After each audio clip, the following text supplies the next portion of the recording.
The speaker begins by examining how people conceptualize the political spectrum, noting that the simple left versus right axis is historically deep-rooted but can be misleading. They illustrate this with controversies, such as calling Adolf Hitler left-wing or a communist because he introduced radical changes and labelled his regime National Socialism. The speaker points out that Nazis indeed sought an in-group's welfare, the so-called Aryans, but viciously persecuted minorities. Similarly, communist regimes aimed for uniformity through indoctrination and often severe violence, e.g. gulags.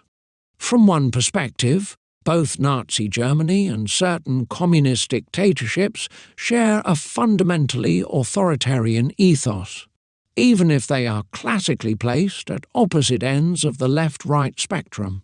This leads to a broader critique of how left and right are defined. Many people characterize right-wing as favoring the in-group and discriminating against outgroups, e.g. racism, ultranationalism. Yet some define left-wing as seeking social welfare or social equality, which in principle could be twisted to justify oppressive forms of uniformity. The speech shows how such definitions become blurred depending on the observer's angle, sometimes resulting in contradictory labelling, e.g., calling the Nazis socialist because they used the word in their name or carried out certain anti-capitalist-sounding measures like expropriations. The text then explores political charts, such as the Nolan Chart, which adds a second axis for the extent of state intervention. Often used by libertarians in the United States, it places economic freedom on one axis and personal freedom on the other, labelling the top minimal state power as libertarian and the bottom heavy state power as authoritarian.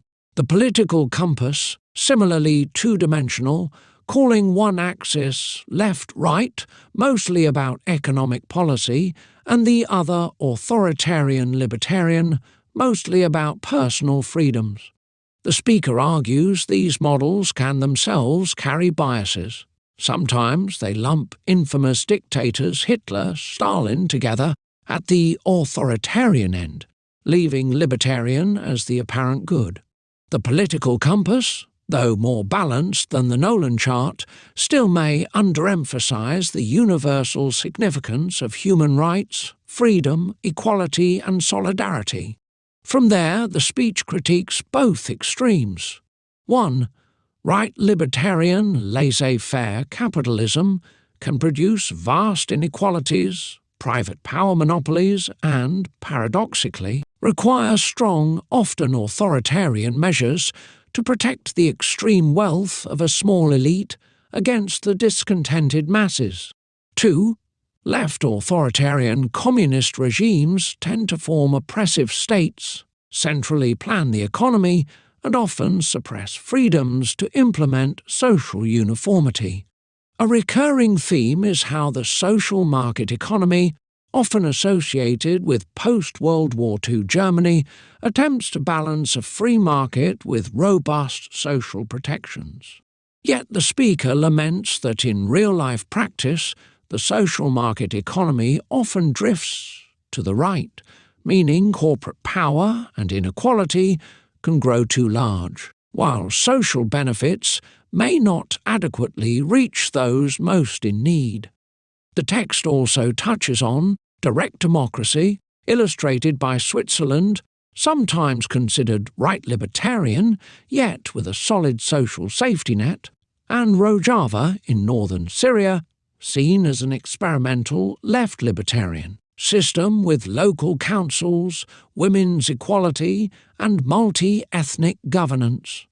Alice Weidel and Elon Musk as examples of politicians, business figures who self-identify as right libertarian. The speaker notes that Musk's resources could potentially support places like Rojava, while Weidel's references to Nazis as leftists appear to be a rhetorical device to distance her party, AfD, from accusations of Nazi-like extremism. Finally, the speech reflects on how an emphasis on direct democracy could reshape politics in Germany. If the AfD truly focused on issues like popular referendums and citizen empowerment instead of populist slogans, other parties, Greens, SPD, FDP, CDU, might return to their early, more participatory ideals. However, such a development would require a clear break from xenophobic or extremist elements. In conclusion, the speaker urges readers to move beyond simplistic left-right frameworks, be wary of political framing, and refocus on the core principles of freedom, equality, and brotherhood, solidarity, humanity, as exemplified in the UN Declaration of Human Rights. This, they argue, may require more nuanced political models, possibly even three-dimensional, that emphasize not only freedom and equality, but also solidarity, unbiased and reasonable analysis. Core critique of the left-right spectrum. The speech convincingly shows that left and right can be fluid concepts, easily redefined or exploited for rhetorical advantage. Historical examples, like the Nazis calling themselves socialists, underscore how labels can mislead if we fail to examine actual policies and structures, particularly regarding in-group versus out-group treatment and authoritarian versus libertarian governance. 2. The danger of authoritarian extremes. The text highlights commonalities between Nazi and communist dictatorships. Both forcibly imposed conformity and punished dissent with brutality.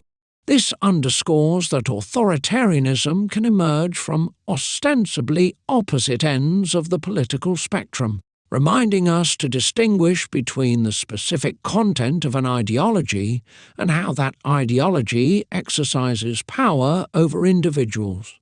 3. Potential pitfalls of right libertarianism.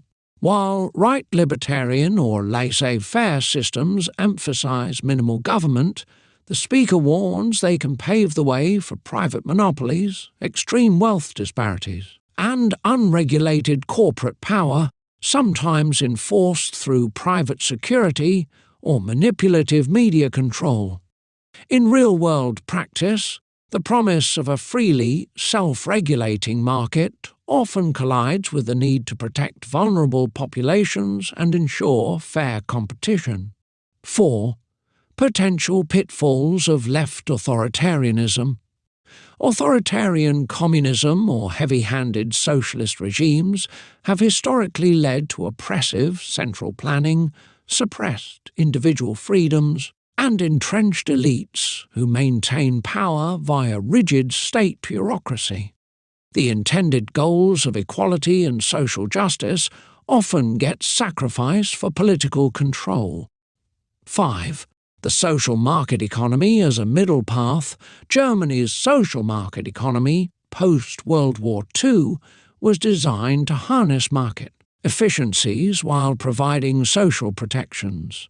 The speaker endorses this idea, but acknowledges that, in practice, there can be a drift toward larger corporate influence or insufficient support for those in real need.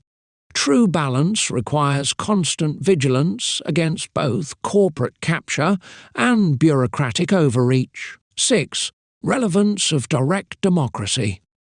Switzerland is cited as an example of relatively high economic freedom combined with direct democracy and a measure of social safety nets, a form of right libertarianism tempered by strong citizen participation and certain social provisions. Rojava, in northern Syria, attempts a left libertarian approach, emphasizing local councils, strong women's rights, and cultural pluralism. Despite conflict and limited resources, it offers a test case for decentralized governance that aims to minimize authoritarian structures. 7. Political compass and Nolan chart. Built-in biases, the speaker dissects two-dimensional models, showing how each can subtly favour particular ideologies. For instance, the Nolan chart often elevates libertarian as the supreme position at the top, while the political compass lumps extreme regimes into the authoritarian quadrant. Both can be educational but risk oversimplifying complex realities, especially regarding human rights and social solidarity. Call for a focus on human rights, freedom, equality, solidarity. The text ultimately suggests that universal human rights, enshrined in the UN Declaration, might be a better evaluative framework than standard left. Right discourse. A system that maximizes freedom while upholding genuine equality and solidarity, brotherhood, would avoid the perils of harshly minimalist capitalism or heavy-handed state rule. This might be viewed as a truly libertarian ideal in the original sense of promoting everyone's freedom. Prospects for German politics.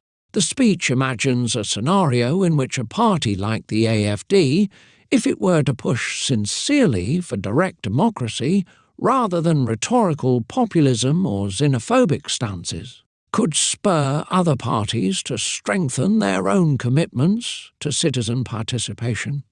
This might reinvigorate internal debates within the Greens about their early basis in grassroots democracy, remind the SPD of its egalitarian legacy, and prompt the CDU and FDP to refine their positions on balancing market freedom with social responsibility. Conclusion.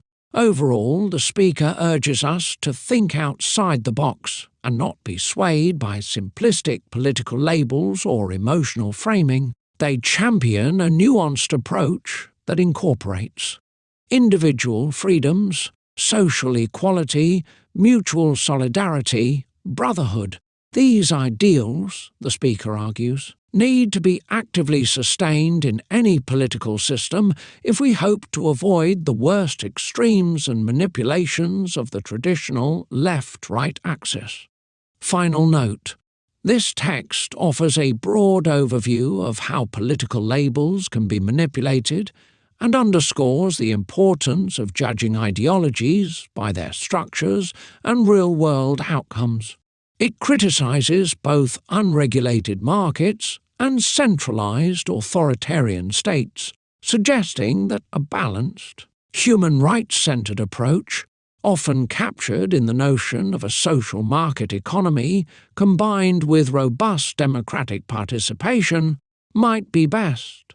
Ultimately, it advocates stepping beyond one-dimensional or even two-dimensional political charts to focus on universal principles of freedom, equality, and solidarity.